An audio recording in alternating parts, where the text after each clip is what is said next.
नमस्कार। ताज़ा अपडेट के साथ मैं हूं आपके साथ अशोक वर्मा। आप देख रहे हैं टीवी 20 न्यूज़। अपने अपने क्षेत्र की खबरें देखने के लिए बने रहिए मेरे साथ। अब शुरुआत करते हैं खबरों का सिलसिला। कहते हैं चाहत हमेशा दिल को राहत पहुंचाती है। अगर हम बात करें समाज में सेवा और सद्भाव बनाए रखने की, तो हमारी जुबान पर सबसे पहला नाम आता है दुर्गा शक्ति सेवा ट्रस्ट का, जिसके बैनर तले न जाने कितने असहायों को सहारा मिला। और अब दुर्गा शक्ति सेवा ट्रस्ट नौनिहालों को ककहरा पढ़ाने की जिम्मेदारी उठा ली है। इस मुहिम में यूएस ऑक्सफोर्ड स्कूल की प्रिंसिपल नम्रता त्रिपाठी का अहम योगदान है। दरअसल कहने को तमाम लोग कहते हैं, लेकिन जो काम इन नौनिहालों के लिए दुर्गा शक्ति ट्रस्ट ने किया है वो वास्तव में ही बेमिसाल है। संगठन के अध्यक्ष पूजा सिंह ने एक पहल की शुरुआत की है, जिसमें साल के 3 राष्ट्रीय पर्व 15 अगस्त, 26 जनवरी और 2 अक्टूबर यानी कि गांधी जयंती के दिन दुर्गा शक्ति सेवा ट्रस्ट एक एक बच्चों को गोद लेगी। इन बच्चों की पढ़ाई की सारी जिम्मेदारी संगठन के अध्यक्ष पूजा सिंह उठाएगी। खास बात यह है कि इन बच्चों का शहर के नामी school US Oxford convent school में एडमिशन कराया जा रहा है, जो जिले का सबसे हाईटेक स्कूल है, जहाँ अन्य स्कूलों की अपेक्षा कम फीस में बेहतर शिक्षा देने का काम होता है।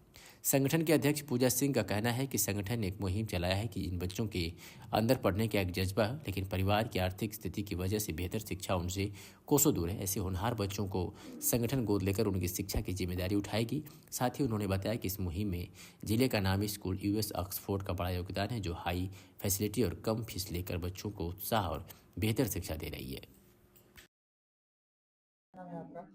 सरिता सरिता आज निषाद अपने बच्चे को स्कूल में एडमिशन करा के आई हैं और कौन करा रहा है, क्या है पूरा मामला बताइए। से पूजा मैम, दुर्गा शक्ति सेवा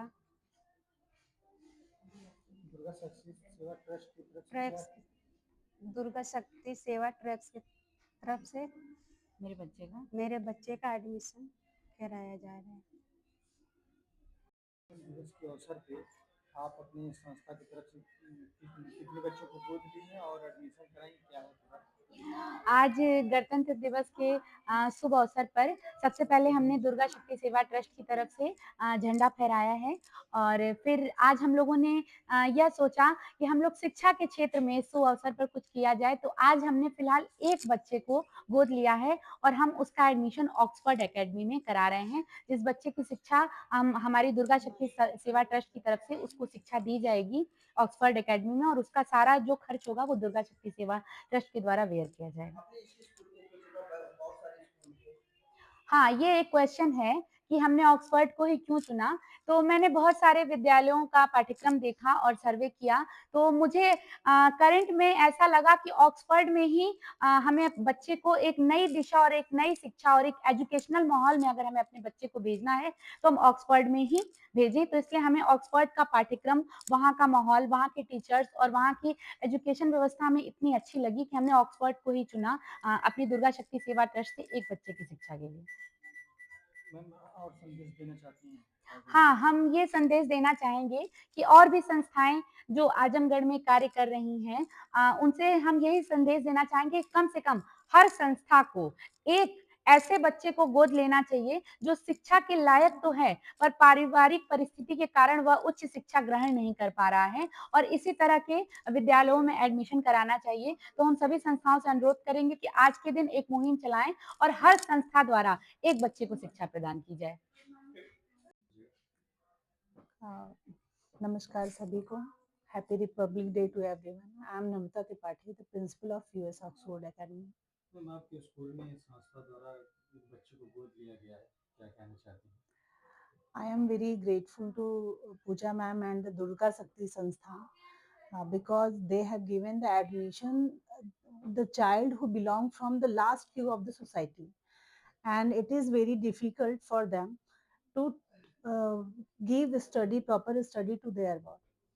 एंड हम कह सकते हैं कि संस्थाएं अगर ऐसा करने लगी तो हमारे समाज में जो लास्ट क्यू में लोग आते हैं उसमें कोई भी अशिक्षित नहीं रह जाएगा। अगर कोई एक संस्था एक बच्चे को गोद लेती है and they have taken all the responsibility of education of that one child, then the society become differently changed. Ma'am और कुछ स्कूलों में आपके स्कूल में क्या डिफरेंट है और क्या चीज़ चेंजेस हुई हैं? हाँ, नए लेटेस्ट प्रोजेक्ट के हिसाब से क्या है पूरा? ये एक अच्छा क्वेश्चन है आपका। सारे स्कूल को देखा जाए, आजमगढ़ में जितनी भी संस्थाएँ हैं, उसमें हमारी संस्था में सबसे बड़ा चेंज ये है कि हमने फीस स्ट्रक्चर बहुत ही डाउन रखा है और हमारा जो स्कूल का एक पाठ्यक्रम है, वो सीबीएसई करिकुलम के अकॉर्डिंग है, जो कि एनईपी 2020 को फॉलो करता है। अच्छा मैम, देखा गया कि आजकल स्कूल को लोग शिक्षा में देखते हुए बिजनेस बना लिए हैं, जी, तो बिल्कुल। ये भी है, तो इस मैसेज को कैसे आप? हाँ, एक तरीके से हम कह सकते हैं कि ये कुछ प्राइवेट संस्थान हैं, जो शिक्षा को एक बिज़नेस बना लिए हैं। वहाँ पे हर सब साल बुक्स और ड्रेस चेंज किए जाते हैं और इसको एक बिज़नेस के थ्रू देखा जा रहा है कि चलो इससे हम लोग कमाई करते हैं, कुछ अर्निंग करते हैं और वो चीज़ें प्रॉपर्ली वो लोग कर भी रहे हैं। लेकिन हमारा मानना है, हमारे संस्थान का मानना है कि शिक्षा एक व्यवसाय नहीं है, शिक्षा एक समाज सेवा है, जिसमें हम उतना ही अर्जन करें जितने में हमारे संस्थान के सारे लोगों को हम सैलरी और अपनी जो अन्य ज़रूरतें हैं उनको पूरा कर सकें। उसमें कमाई का ज़रिया या हमको प्रॉस्पर होने का एक जो लोग देखते हैं सपना कि हम प्रॉस्पर हो जाएँगे स्कूल ओपन करके, तो वो नहीं देखना चाहिए। वो हम सेवा दे रहे हैं, हम समाज को सेवा दे रहे हैं।